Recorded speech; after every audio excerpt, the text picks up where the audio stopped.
It was a crisp autumn evening, and our upscale restaurant, nestled on a quiet corner of the city, was buzzing with the gentle hum of patrons enjoying their meals. I had been running this establishment for over a decade, and we had built a reputation for our exquisite culinary offerings and an impressive wine collection, which included a rare vintage wine bottle that had taken me years to acquire.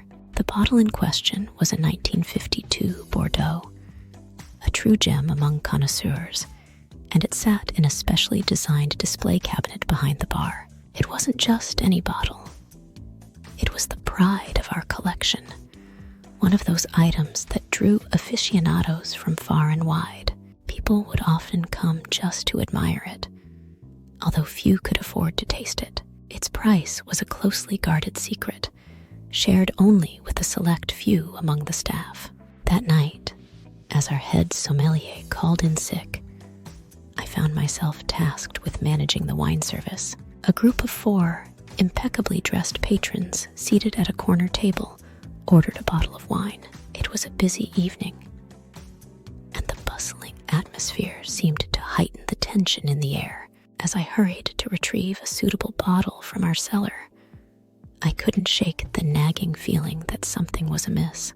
The dimly lit cellar, with its rows of dusty bottles, held a quiet mystery, and I took a moment to compose myself before making my selection. However, in my haste, I failed to notice that the 52 Bordeaux had somehow made its way to a shelf next to its significantly less distinguished cousins. I presented the bottle to the patrons with a flourish, ensuring I decanted it meticulously, as one should with such a fine vintage. They accepted it with nods of approval, and their gratitude was palpable. Little did I know, they were about to be the unwitting beneficiaries of a costly mistake. It was only hours later, while reviewing the evening's transactions, that I noticed the blunder. My heart sank as I realized that the cherished 1952 Bordeaux had been served at a fraction of its actual cost, comparable to a moderately priced wine. Panic gripped me. This was a blunder of monumental proportions. The restaurant's finances were already stretched, and this mistake could potentially cripple us. I had to act swiftly to mitigate the damage. I considered confronting the patrons, but that would be unprofessional and could damage our reputation further.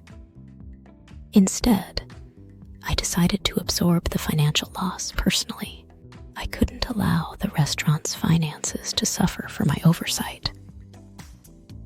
The following day, I sought out the patrons who had enjoyed the vintage Bordeaux and informed them of the mistake, all while maintaining my composure.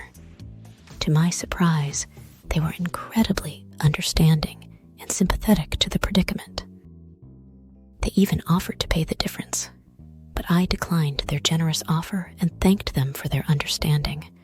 To cover the substantial financial loss, I took on extra shifts and made personal sacrifices, but I couldn't bear the thought of our beloved establishment suffering due to my error. Slowly, the financial fallout was contained, and the reputation of the restaurant remained intact, thanks to the kindness of those patrons. Over time, the incident became a legend, a tale of integrity and the unwavering commitment to preserving our restaurant's legacy. And while I had made a costly mistake, I had also rediscovered the strength and resilience of our patrons, as well as the passion and dedication that had driven me to create this haven for fine dining. That vintage Bordeaux may have slipped through my fingers, but the bond between our establishment and its patrons grew even stronger, and I was reminded once again of the importance of maintaining both our financial and reputational integrity, no matter the cost.